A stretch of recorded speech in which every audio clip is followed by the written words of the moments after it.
Take down the sign. In Hollywood, Florida, 3 street names are the latest flashpoint of racial tensions.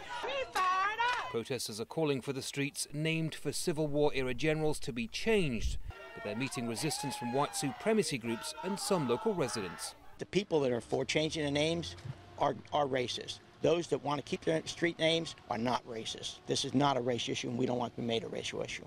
Civil rights activists say what's happening here is part of a much wider problem.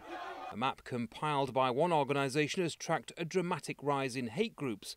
Florida is home to more than 60. It crosses education lines, class lines. Professor Osamudia James says the group's members come from a cross-section of socio-economic backgrounds, but are part of a bigger issue. White supremacy is segregated neighborhoods. White supremacy is segregated school buildings.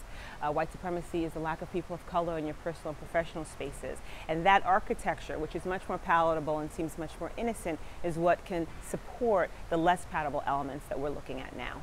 But I'm an American, and some of the things I see in this country of ours make my blood boil. In the last few days, this film warning of the dangers of fascism has been widely shared on social media. It was made in 1947, but resonates with many now. Holocaust memorials are scattered throughout this city, a stark reminder to its residents of where extremism can lead. Others in the social justice community say the president's rhetoric isn't helping with the current situation. Meena Jagannath is the co-founder of the Community Justice Project in Miami and fights for racial justice.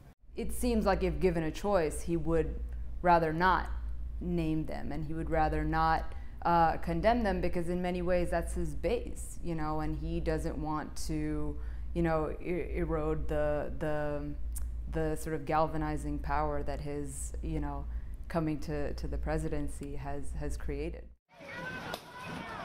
In Charlottesville, the so-called Unite the Right March became a coalition of white nationalists, neo-Nazis and the Ku Klux Klan. These are groups based across the country, united online and more active than they've been in decades. Andy Gallagher, Al Jazeera, Miami, Florida.